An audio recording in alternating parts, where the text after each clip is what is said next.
If you're in your 40s and 50s and you're asking yourself, how much should I have saved by now? You're not alone. Today, we're cutting through all the noise. We're setting realistic goals and we're looking at how you can set yourself up even if you think you're too late. So first off, we need to look at the reality of the UK. So the information that I've got is from the ONS, and it states that the average person in their 40s in the UK has around £6,000 to £9,000 in cash savings. And that's just physical cash, whether that's in a bank, in a drawer in your home, or stashed away under your bed.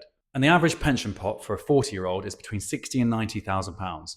But this varies quite significantly. So if you're slightly below or slightly above that, then no problem. Now, in your 50s, the pension pot climbs to between £70,000 and £120,000. But a shocking amount of people have way less than that. And some people have nothing at all. They're relying solely on their state pension. So if you feel behind, statistically, it's not that shocking because many people are. So what should you have saved? Well, there's a common benchmark that says that by age 30, you should have saved 1 times your annual salary.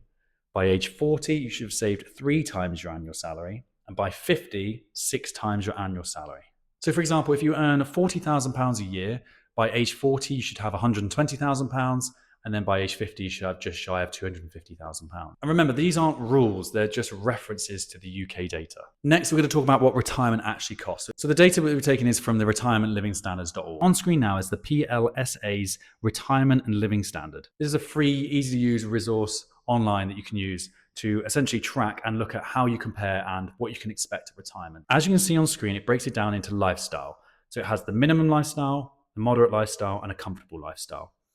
And next, it breaks it down by single person and couples. Now, what this means is that if you're a couple and you want to live a comfortable retirement, you need just shy of £60,000 a year. And that's not a lavish lifestyle. That's eating out a couple of times, going on a few holidays a year, and giving money to your friends and family. Now, with many of us living 20, 30, or even 40 years past the retirement age, that exceeds essentially £1 million in retirement savings that you need in order to live that comfortable lifestyle. Now, this can be really scary. Essentially, what this data is telling you is that you need £1 million in cash. Now, this is why this next point is so important. The system doesn't teach us this. Go and get a job, buy a house, raise a family, live a good retirement. That doesn't work anymore. Now, most of us don't think about our pensions until we're in our 40s. And by that time, it can be really hard to catch up because essentially you've missed out on 20 years of financial education. By then, that gap can feel impossible to close. But I'm here to tell you that it's not, and that you can actually work on if you start today. If you feel behind, start doing these things right now, because a year from now, 2 years from now, you'll thank yourself that you started at this point. Number 1 is track down all of your pensions. You can use the free government tracking service for all of your pensions. If you've changed jobs in your past, you can go onto the government website, put in the information, and they will track down any pension pots that you have forgotten about or aren't being put to use. Now, I could go into detail about pensions, but the main takeaway point here is if your pension pot is not being put into a fund that is generating you a good amount of money, you need to start looking at it from a financial point of view. Now, this one does take a little bit of time, but it's so worth it. I have friends and family members that have gone and found £10,000 that's just sat there lying around earning 3%. Now they've shifted that into, let's say, an S&P 500 tracker. They're earning between 8 and 12% annually. So huge compound growth. Tip number 2 is to maximize your employer contributions. If you're lucky enough to be in a place of work where your employer matches your contributions, you should seriously consider matching to the top percentage. Now, what I mean by that is when you're auto-enrolled onto a pension scheme, your employer will set you up on the basic enrollment options. Typically, that's around 8%. You pay 4% and they pay 4%. However, not many people know that you can actually up your pension contributions and your company will also up their pension contributions. So for example, in the company that I work for, they match up to 10%. So I put in 10% of my salary and they will also match 10%. This is free money that people are leaving on the table.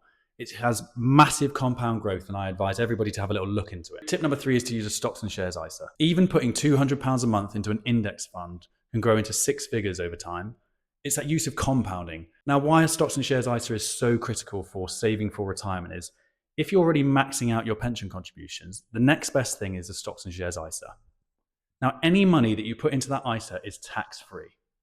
So for example, if I put in £500 and that grows to £1,000, I can take out all of that money without paying any tax. Tip number 4 is to think beyond cash. We can all get caught up on how can I make more money? Where can I save more money? But what we don't do is look at our own financial situation and say, well, what is worth value? Now, if you're watching this and you're a baby boomer that owns their own home, you're in a really privileged position. Now, a way to access more money is to One, sell the house, or two, release equity. Now, I don't profess to be a financial advisor, so seek legal advice on this, but there's a way that you can access money in your home without having to pay any tax on it and use it towards your retirement savings plan. There's this notion of downsizing is actually a negative when the amount of people that I see that are in their 60s, 70s, and 80s that have 4-bedroom houses and haven't been in one room for 7 years, what's the point of having that size house? Sometimes downsizing can give you a better quality of life and give you more money. And you don't even need to sell your house. You could just delay your retirement by a few years. If you carried on working, carried on putting into your pension, and carried on putting into an ISA, the amount of money that you'll save and invest will make a big difference. And my last bit of advice is don't compare yourself to others. Everyone's situation is slightly different. Some people started when they were 26 and other people start when they're 46. And yes, some people had a head start, but the fact that you're even watching this now means that you're probably ahead of a lot of people. You should only be comparing yourself to where you were last year. Financial independence isn't about being rich. It's about having options. Do I have the option to retire? Do I have the option to go on holiday? Do I have the option to buy that car? And it's super possible, even in your 40s, even in your 50s. This video isn't a negative. The average age is going up every single year, and we see that we're living longer and healthier lives. If you're in your 40s and 50s, don't panic. It's your responsibility now because you know. Start now and have a better future for yourself. My name's David. This has been Wealth Fund 21, and thanks for watching.